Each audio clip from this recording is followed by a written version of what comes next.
Bonjour Robert Werner. Les gens doivent certainement vous reconnaître à la télévision. Grand reporter sur TF1, vous avez fait beaucoup de télévision. On est toujours grand reporter, on est toujours amoureux du patrimoine, on arrive à mêler ça aujourd'hui? On l'est toujours. Quand on était grand reporter, on l'est pour la vie. Je dirais, toute proportion gardée, comme quand on est médecin. Un médecin, il reste médecin toute sa vie. Un grand reporter, il ne perd jamais ce sens aigu de la curiosité. Alors, en ce qui concerne le patrimoine, c'est la même chose. C'est ce que vous avez en vous. C'est une de mes grandes passions. C'est des convictions personnelles que vous défendez.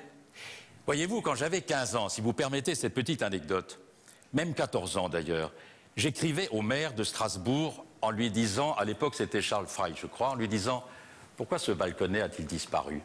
Déjà à l'époque, j'avais une passion.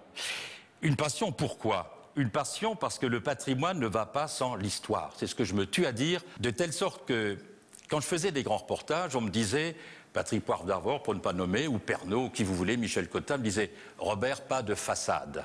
Ça veut dire quoi? C'est-à-dire que quand j'envoyais des reportages, j'essayais toujours de montrer où je me trouvais. Est-ce qu'il faut combattre pour préserver le patrimoine? Mais bien entendu, bien entendu. Vous avez actuellement... En même temps, c'est le signe qu'en face, il n'y a pas de répondants ou peu de répondants. Si, il y a un répondant. Vous savez, on ne dit jamais assez de bien, monsieur, des associations.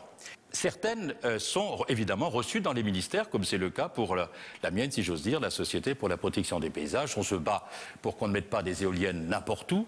On se bat pour le château de la Punta en Corse. On se bat pour le château de Brumat à côté de Strasbourg.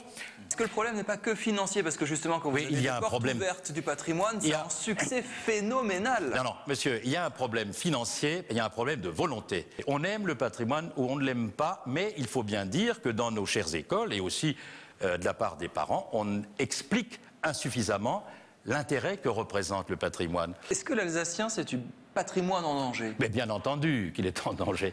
Alors il est en danger. Ça veut dire que ça fait partie des meubles, ce n'est pas mais le vivant patrimoine comme le français. Mais vous savez, Tanguy, moi j'ai fait longtemps, tout en étant à TF1, plusieurs émissions. Je pense que plusieurs Alsaciens, enfin je l'espère, doivent s'en souvenir.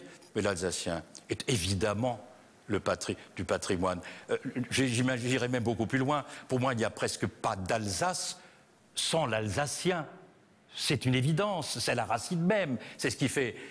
Moi j'adore l'Alsacien. Vous savez, Napoléon III, qui n'était pas alsacien, quand il venait à Strasbourg, il a inauguré le Paris-Strasbourg, comme vous le savez, dans cette ancienne gare qui est maintenant devenue les Halles, qu'on a malheureusement démolie dans les années 70. Eh bien, il disait à Waldteufel, qui était le Strauss alsacien, qui était né Grand-Rue, et qui était le Strauss alsacien, qui était très en cours à Compiègne, aux Tuileries, etc. Il disait, mon cher Waldteufel, qu'est-ce que c'est que cette langue? C'est beau. Alors Waldteufel ne pouvait pas lui répondre autre chose. Il disait, Majesté, c'est de l'alsacien. Et l'autre de lui dire, à un compositeur, oh, comme c'est musical, comme c'est harmonieux. Oui, parce que l'alsacien peut n'être pas crié, peut être urbain, l'alsacien est très élégant quand on sait bien le manier. Et comment on fait pour apprendre l'alsacien aux jeunes? Déjà avant ça, parlons déjà de ceux qui l'ont à l'oreille, qui vous disent à longueur de journée, Monsieur Werner, écoutez-moi, je ne le parle pas, mais je le comprends. Alors déjà ça, c'est affligeant.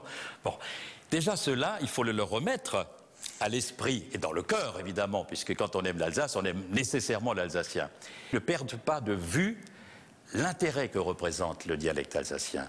Parce que le dialecte alsacien vous relie immédiatement et pour toujours, jusqu'à la fin de votre vie, à vos parents, à vos grands-parents, à vos arrière-grands-parents. Je n'imagine pas, voyez-vous, quand je me coince un doigt, j'habite à Paris depuis, j'ai commencé la télévision en 1972, au temps de Léon Zitrone, vous voyez. Et quand je me pince le doigt dans une porte, je vais dire Hercot Noromol, ou je vais dire Fetekl ou Feklemi. Bon, c'est tout à fait normal, c'est une chose qu'on ne perd pas. Ça devait faire rire dans les rédactions parisiennes, ça. Pardon? Ça devait faire rire dans les rédactions parisiennes. Ah, mais bien entendu, je les vois encore derrière moi, les Claire Chazal et tout, les PPDA, en me disant, mais Robert, continue. Ils étaient derrière moi, ils rigolaient, évidemment. Ils disaient pas, comme Voltaire, cette langue, c'est de l'iroquois, mais ils étaient quand même bouche bée. Ils disaient, mais alors, il vient de nous faire un plateau, il vient d'écrire des livres, et puis il parle cette langue. Alors, je voudrais ajouter une chose, voyez-vous, qui me tient très à cœur aussi, c'est que c'est d'autant plus dommage et bête, je dirais, que quand, puisque vous dites que vous aimez l'alsacien, si vous êtes des parents nés en Alsace, que quand vous avez un petit enfant, que vous lui apprenez le dialecte, il l'aura à l'esprit, au cœur, à la tête, toute sa vie. Et d'abord, il faudrait que les Alsaciens ne perdent pas de vue leur propre histoire, qui est vraiment sensationnelle. Vraiment sensationnelle. Ce sera le mot de la fin. Merci beaucoup Robert Werner, grand reporter. Merci d'être passé sous le grill. Je signale des livres que vous avez écrits notamment qui s'appellent « Je suis une Windstube » qu'on peut trouver aux éditions de la Nuée Bleue. À très bientôt Robert.